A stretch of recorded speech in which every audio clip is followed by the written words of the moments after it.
Assalamualaikum warahmatullahi wabarakatuh. Selamat pagi buat semuanya. Semoga sehat selalu. Oke, pada kesempatan hari ini saya akan menjelaskan mengenai skematik program, salah satunya yaitu program development. Oke, apa sih itu program development? Yaitu proses berpikir atau proses menganalisa. Jadi di sini ada yang namanya proses berpikir dan proses menganalisa. Nanti selanjutnya di tugas kalian akan diajarkan bagaimana caranya proses berpikir dan proses menganalisa. Selanjutnya, ini terminologi analisa dalam arsitektur menurut Jones tahun 1962. Ya, analysis is identification, search, exploring, presentation. Yang pertama yaitu ada yang namanya identifikasi. Ya, identifikasi kalian mungkin kemarin sudah mengidentifikasi tapak dan lain sebagainya. Kemudian search, mencari, ya mungkin bisa mencari literatur dan lain sebagainya. Exploring atau mengeksplor, ya, atau mencari ide-ide baru, ya. Terus kemudian yang terakhir yaitu presentation atau penyampaiannya atau presentasinya, ya. Nah, itu bisa tampilan dan lain sebagainya. Menurut KPPI edisi 3 tahun 2011, yaitu penyelidikan terhadap suatu peristiwa. Ya, jadi ini saya beri warna, tegaskan warna merah, yaitu ada penyelidikan, ada penguraian hubungan antar bagian, ada penjabaran tentang sesuatu sesudah dikaji sebaik-baiknya, dan yang terakhir ada pemecahan persoalan yang dimulai akan dugaan kebenaran. Nah, ini adalah analisa dalam arsitektur. Selanjutnya, yang akan kita pelajari di program development ini yaitu teori space planning. Di dalamnya ada analisis fungsi, aktivitas, pengguna, dan ruang. Kemudian ada analisis tapak, ada analisis ruang, analisis bentuk, dan analisis struktur. Kita ke yang pertama, teori space and planning. Ya, di sini tadi ya ada 4 hal, mulai dari fungsi, aktivitas, pengguna, dan ruang. Kita ke analisis fungsi dulu. Ya, Virtuvius menyebutkan bahwa pada waktu itu perancangan dan pelaksanaan bangunan arsitektur harus terkandung adanya 3 unsur, yaitu fungsi, kukuh, dan estetika. Ya. Jadi di dalam analisis fungsi tersebut ya menurut Virtuvius, dalam perancangan dan pelaksanaan bangunan arsitektur harus ada 3 unsur, ya. Fungsi ya yang utama, kemudian kukuh atau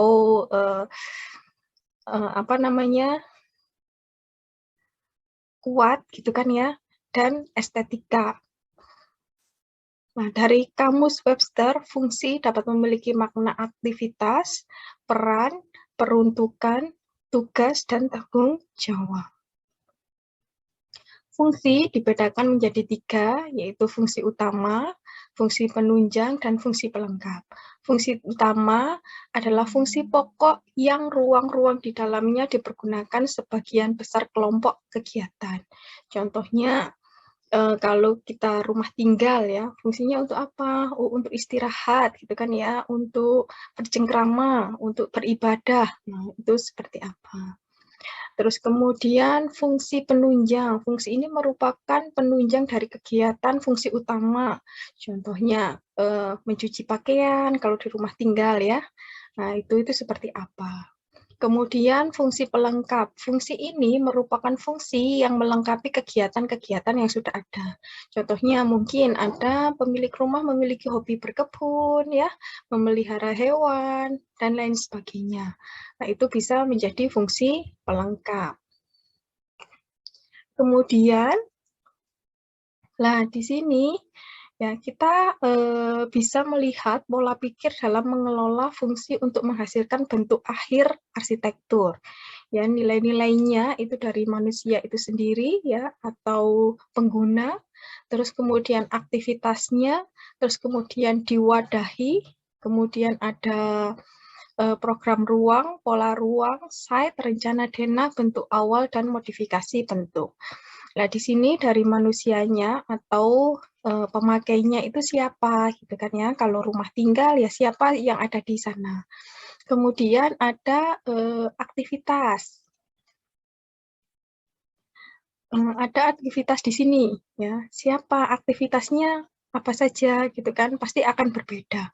Contohnya mungkin yang kalian bisa lihat yaitu hari-hari biasa, ya, dan juga hari-hari libur. Itu aktivitasnya itu sudah beda, walaupun penggunanya itu sama. Terus kemudian di sini ada wadah, ya. Di wadah ini, nah, itu dia seperti apa, penggunanya seperti apa, mungkin ada aktivitas dari aktivitas tersebut, dia butuh tidur, berarti kalian harus mewadahinya, ada ruang apa, gitu kan ya. Nah, itu tuh harus diwadahi aktivitas-aktivitas penggunanya, sampai juga dengan aktivitas penunjang tadi, ya. Terus, kemudian ada yang namanya program ruang. Nah, program ruang ini seperti apa? Setelah ada wadahnya tadi, ya, aktivitas A membutuhkan wadah A, gitu kan ya. Contohnya, tidur, kamar tidur, program ruangnya seperti apa? Dekat nggak dengan kamar mandi? Dekat nggak dengan keluarga? Sehingga menentukan nanti ada pola ruangannya. Nah, di sini yang ada garis merah ini itu adalah nilai-nilai fungsi, ya. Terus kemudian baru ke site, ya, sinkronisasi panca indera manusia dan budaya, iklim, utilitas, dan lain sebagainya. Kemudian di saat ini juga kemarin kan sudah ke tapak ya, jadi ada lokasi, luas, dan wilayah, hukum, dan peraturan keadaan lingkungan. Kemudian muncullah nanti gambar kerja, yaitu rencana denah, dan lain sebagainya. Oke, ini adalah pola pikir dalam mengelola fungsi untuk menghasilkan bentuk akhir arsitektur. Oke, selanjutnya. Ya, ini contoh ya. Biasanya kalau mahasiswa dikasih contoh, akhirnya ikut seperti ini. Nah, fungsi ada fungsi primer, sekunder, dan servis. Tadi kan ada utama, ya, pendukung, dan penunjang. Nah, di sini fungsi utamanya apa? Gitu kan ya. Masing-masing orang tuh akan memiliki fungsi utama yang berbeda. Nah, ini contohnya, kalau di contoh ini ya, sebagai tempat tinggal, beristirahat, beribadah, bersih diri, berkumpul, ya. Sekundernya mungkin ada yang kos-kosan, bekerja, belajar, bermain, dan lain sebagainya. Servisnya, ini ada penyimpanan, kamar tidur, kamar mandi, ruang tamu, ya. Jadi penunjang aktivitasnya, kira-kira untuk apa gitu kan ya. Nah, sebagai istilahnya kebutuhan ruangnya itu nanti apalah dari analisis fungsi ini dulu ya. Terus kemudian ini juga contohnya ya, analisis fungsi primer seperti apa, sekunder seperti apa, dan servis seperti apa. Ya. Terus ini juga masih contoh ya. Selanjutnya yaitu analisis aktivitas. Ya. Analisis aktivitas digunakan untuk mengetahui aktivitas pengguna sehingga nantinya digunakan untuk menentukan kebutuhan dan besaran ruang. Jadi aktivitasnya seperti apa, hal tersebut digunakan untuk menentukan kebutuhan ruang dan besaran ruang. Ya. Nah, contohnya analisis aktivitas, ya di sini siapa penggunanya gitu kan ya, usernya ini siapa. Contohnya dari rumah tinggal yang akan kalian desain itu ada bapak, ada ibu, ya, terus kemudian ada 2 orang anak gitu kan ya. Nah, kita harus tahu usernya satu persatu gitu kan ya.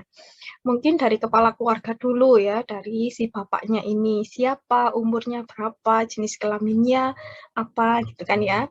Nah, terus kemudian waktu aktivitasnya itu seperti apa gitu kan ya. Oh, tidur dari jam 11 malam ya. Dari jam 11 malam sampai jam 5 pagi. Terus kemudian mandi jam 5 sampai jam 6. Ya. Terus kemudian jam 6 sampai jam 7 persiapan, ya, persiapan ke kantor. Jam 7 sampai jam 4 ini di kantor, gitu kan ya. Nah, sampai dia balik tidur lagi. Nah, dari sini semua kalian bisa tahu ya, aktivitas ini semua. Nah, kira-kira butuh apa di sini? Oh, berarti dia butuh kamar tidur. Luasannya berapa? Nah, ini bisa ditentukan di sini. Jadi, diwadahi apa? Gitu kan ya, di sini. Nah, ini bisa langsung jadi satu seperti ini bisa. Gitu kan ya. Jadi, terserah kalian mau tampilannya seperti apa untuk memberikan kita informasi. Gitu kan ya. Jadi, boleh seperti ini atau boleh menggunakan teknik yang lain gitu ya. Sehingga kita yang baca itu lebih jelas. Ya, jadi aktivitasnya itu apa? Aktivitas harian sama aktivitas weekend itu beda. Weekday sama weekend beda. Mungkin kalau weekday Senin sampai Jumat orangnya kerja, tapi kalau weekend Sabtu Minggu mungkin Sabtu bisa jalan-jalan atau menyalurkan hobi ya kan. Jadi aktivitas itu berbeda sebenarnya setiap harinya, walaupun mungkin hari Senin sampai Jumat itu relatif sama, Sabtu Minggu relatif sama gitu kan ya, atau Sabtu Minggu berbeda, mungkin jalan-jalan kemana, Sabtu Minggu saya nggak pernah ada di rumah gitu kan ya, karena saya pergi liburan, atau mungkin Sabtu Minggu kita menghabiskan waktu keluarga ini di rumah dengan menyalurkan hobi-hobi mereka masing-masing. Lah itu beda, nanti wadahnya, kebutuhan ruangnya itu akan berbeda. Atau mungkin ini contohnya ya. Jadi mulai dari aktivitasnya siapa, ini ada suami, istri, tamu, mungkin anak ya. Nah, sehingga kebutuhan ruangnya apa? Nah, terus kemudian ada sifat aktivitas. Ya, terus kemudian ada perilaku aktivitas itu seperti apa? Ya, durasinya kira-kira berapa? Sehingga sirkulasi penggunanya itu seperti apa? Nah, itu sudah muncul di dalam satu tabel ini ya. Contohnya dari sifat aktivitas gitu kan ya. Oh, statis gitu kan. Atau aktif. Oh, tidur ya sudah statis cuma gitu-gitu aja ya, diem, tidur, terus kemudian balik kanan kiri gitu kan ya. Atau mungkin menerima tamu aktif gitu kan ya. Terus perilaku aktivitasnya apa? Kalau tidur berbaring gitu kan ya. Kalau menerima tamu apa, duduk dan lain sebagainya. Berapa lama orang itu menerima tamu, mungkin 30 sampai 120 menit gitu kan ya. Nah, kalau menit pakai menit semua gitu kan ya. Jangan sholawatan di sini 1 sampai 2 jam. Ya, jadi harus konsisten. Kemudian sirkulasi penggunanya itu seperti apa? Itu harus jelas. Atau bisa seperti ini ya. Jadi kalian menggunakan analisis itu sebaik mungkin ya, seinformatif mungkin. Jadi ada beberapa analisis itu berbeda-beda gitu kan ya, asalkan yaitu tadi pembacanya itu paham apa yang kamu tuangkan di sini. Nah, ini mulai usernya siapa, fungsinya apa, ya, durasi, karakter, behavior, space, dan sirkulasi. Ya, ini contohnya. Kemudian penggunanya siapa, gitu kan ya. Nah, penggunanya bisa ayah, ibu, anak pertama, anak kedua, mungkin ada nenek, ada kakek ya. Nah, itu tergantung di dalam rumah itu ada siapa saja. Kemudian mungkin ada tamu ya. Itu bisa dimasukkan ke analisis pengguna. Nah, ini ya, ini contohnya siapa ya. Mungkin suami, istri, nah itu dimasukkan. Kemudian apa saja ruang yang dibutuhkan? Ini ya. Jadi tadi dari alis pengguna, aktivitas diwadahi sehingga ruang ada yang namanya kita butuh wadah atau ruang tersebut. Nah, di sini contohnya dari aktivitas itu semua, oh ternyata butuh yang namanya kamar tidur utama, ya kan? Nah, terus kemudian baru kita ada yang namanya kebutuhan ruang. Kira-kira berapa luasannya? Ya, jadi ini ada semua contohnya di standar arsitektur ya. Kebutuhan ruangnya mungkin standarnya sekian gitu kan ya. Nah, itu berapa gitu, 3x3 atau 3x4 tergantung aktivitasnya tadi ya. Terus kemudian nah dari di sini room-nya apa ya, kamar tidur, kemudian deskripsinya seperti apa ya, tempat istirahat, pasangan suami istri, juga anak yang masih kecil, contohnya kalau punya anak bayi dan lain sebagainya. Karakteristiknya seperti apa? Oh, dia itu privat ya, jadi tidak sembarang orang itu bisa masuk ke kamar tersebut gitu kan. Bahkan tidak boleh ada orang yang masuk sama sekali kecuali yaitu tadi pasangan suami istri gitu kan ya. Terus kemudian ada prosemik. Ya, kira-kira ruangan tersebut ini seperti apa nantinya? Oh, terkoneksi dengan kamar mandi gitu kan ya, mau ada kamar mandi dalam, dengan ruang keluarga, dekat dengan ruang keluarga, terus kemudian cukup bukaan untuk masuknya, cahaya dan lain sebagainya. Terus furniturnya butuh apa saja? Oh, butuh kasur yang queen size, yang besar. Kenapa? Karena ada di dalamnya selain Pak Sutri ada anak juga. Terus kemudian ada almari, meja rias, kursi, ya. Terus kemudian bedside table, mungkin di dalamnya kan tadi ada kamar mandi dalam gitu kan ya. Berarti mungkin ada bathtub-nya, mungkin ya, dan lain sebagainya. Dimensinya berapa sehingga akan muncul yang namanya besaran ruangnya, ya. Nah, ini akan muncul di situ. Nah, ini contoh-contohnya ya, nanti bisa dipelajari. Terus kemudian dari situ ada yang namanya analisis kualitas. Nah, di sini mulai kita belajar dari ruangan tersebut ya, tadi butuh apa aja, kamar mandi, kamar tidur. Kemudian ada yang namanya thermal atau suhu ya, akustik atau suara atau kebisingan nanti ya. Kemudian lighting, pencahayaan, color, warna, airing ini penghawaan ya, sama material. Contohnya kamar tidur utama ya. Di sini suhunya seperti apa? Oh, sedang gitu kan ya. Nggak terlalu dingin banget ya, atau rendah ataupun tinggi gitu kan ya. Akustiknya seperti apa? Sedang gitu kan ya, atau mungkin rendah atau mungkin tinggi gitu kan, berisik sekali. Ya enggak ya, jadi digunakan. Kemudian untuk lighting ya, maunya itu dia nuansanya seperti apa? Apakah mau ala-ala resort gitu kan ya? Jadi dia pakai warm light gitu kan ya. Jadi cahaya-cahaya yang hangat gitu kan ya. Berarti butuh lampu apa gitu kan ya. Nah, itu juga harus muncul di lighting.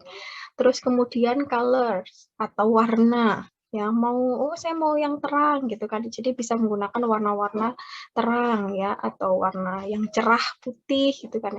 Atau konsepnya memang ala-ala resort gitu kan. Jadi harus sedikit-sedikit redup lah. Jadi bisa menggunakan warna-warna hangat. Nah, itu muncul. Kemudian ada airing atau penghawaan. Mau apa? Oh, saya mau karena udara sekitarnya itu sejuk ya. Jadi saya mau memasukkan udara sekitar itu masuk ke dalam rumah. Jadi rumah saya itu maunya sejuk gitu kan ya. Jadi penghawaan alaminya itu diperkuat sehingga tidak menggunakan penghawaan buatan gitu kan ya. Lah itu bisa nanti di dalam desain kalian banyak bukaan gitu kan ya. Jadi penghawaan jendela itu dari luar ke dalam itu ya lebih banyak, contohnya gitu. Kemudian materialnya apa? Lah, pasti kan beda-beda. Kalian tadi kemarin sudah menentukan tagline dan lain sebagainya. Oh, mau yang hangat gitu kan ya. Oh, bisa pakai material kayu gitu kan ya. Atau mungkin, oh saya mau yang suasana dingin gitu kan ya, bisa menggunakan material-material keramik, ya marmer, dan lain sebagainya. Nah, itu sudah muncul di analisis kualitas. Maunya ruangan-ruangan kalian itu kualitasnya seperti apa? Ya jelas itu nanti ada yang namanya kualitas rumah sehat itu seperti apa, kan gitu ya kemarin. Jadi maunya nanti desain rumah kalian itu yang seperti apa? Itu sudah harus muncul di sini. Nah, ini bisa seperti ini ya. Jadi ada macam-macam ya. Jadi bisa menggunakan diagram seperti ini ya. Jadi mulai kamar tidur ya. Kamar tidurnya itu keterangannya ada di pojok ini ya. Plus itu perlu atau sangat perlu atau sangat diperlukan gitu kan ya. Jadi plus minus ya, itu artinya seperti apa. Terus kemudian dari diagram di sini ini juga ada seperti ini ya. Nah, ini hubungan antara ruang, ini terhubung enggak, saling berhubungan atau tidak. Nah, ini semuanya keterangannya ada di sini. Ya. Mungkin yang biru tidak berhubungan, gitu kan ya. Terus kemudian yang abu-abu ini berhubungan. Terus kemudian yang abu-abu gelap ini berhubungan langsung. Nah, itu tuh seperti apa? Oh, ruang keluarga sama dapur gitu kan, atau ruang tamu sama dapur itu berhubungan langsung gitu. Jadi satu mungkin dan lain sebagainya. Nah, itu tergantung dari tadi keinginan pengguna, aktivitas pengguna ya. Jadi kalian bisa menentukan diagram ini. Atau mungkin seperti ini ya, itu terserah tampilan kalian mau seperti apa. Nah, dari situ semua, nah, nanti akan muncul yang namanya ada keterkaitan, ada bubble, ya, bubble diagram, ada yang namanya block plan. Nah, di sini nanti ada beberapa, mungkin nanti kan yang kalian desain ini 2 lantai ya, jadi ada lantai 1, lantai 2. Di keterkaitannya seperti apa? Lah, ini tadi itu dari diagram ini kan sudah ada nih ya, berhubung, terhubung, tidak terhubung ya. Nah, itu terus kemudian ditentukan dari sini. Nah, dari sini semua, oh yang terhubung itu ruang makan dan dapur gitu kan ya. Berarti nanti di bubble diagramnya seperti apa? Muncullah ini. Ini bisa beberapa alternatif ya, alternatif bubble maupun block plan. Jadi jangan hanya satu alternatif saja, bisa beberapa alternatif disesuaikan dengan ini tadi, hubungannya ini tadi, ya, itu. Jadi bisa beberapa alternatif. Muncullah nanti block plan ini. Block plan ini nanti sebagai dasar kalian saat kalian menggambar denah ya. Jadi tidak terlalu merubah banyak. Nah, ini jadi ada bubble diagram, terus kemudian muncul bubble plan, terus kemudian ada yang namanya block plan. Jadi ada alternatif-alternatif ya, alternatif block plan pertama dan kedua. Nah, ini nanti disesuaikan dengan tadi aktivitas-aktivitas sebelumnya, hubungannya antar ruang itu seperti apa. Nah, ini contoh-contohnya. Ini nanti bisa dikasih gambaran sedikit ya mengenai interiornya, walaupun nanti ada perspektif interior, mungkin sketsa-sketsa gitu kan ya. Nah, dari denah itu, oh ini nanti gambarannya seperti ini. Itu bisa. Ya, kamar mandinya mau seperti apa, itu bisa. Nah, ini sketsa ruang ya, karena tadi ada kebutuhan ruang, mungkin bisa dikasih sketsa-sketsa ruang. Maunya konsepnya apa ya, temanya apa, sesuai dengan keinginan klien. Lanjut ke tugas ya. Tugas di sini untuk output logbook mengenai analisis fungsi, yaitu mind map prinsip-prinsip dasar tagline yang akan diimplementasikan dalam perencanaan ruang, meliputi analisis fungsi dalam rumah tinggal klien. Kemudian output-nya yaitu ada analisis fungsi, aktivitas, pengguna, ruang, dan kualitas. Nah, nanti sampai block plan ya tadi ya yang sudah saya jelaskan. Mungkin nanti kalau ada pertanyaan silahkan ditanyakan di kelas. Terima kasih, saya akhiri. Semoga sukses selalu. Wassalamualaikum warahmatullahi wabarakatuh.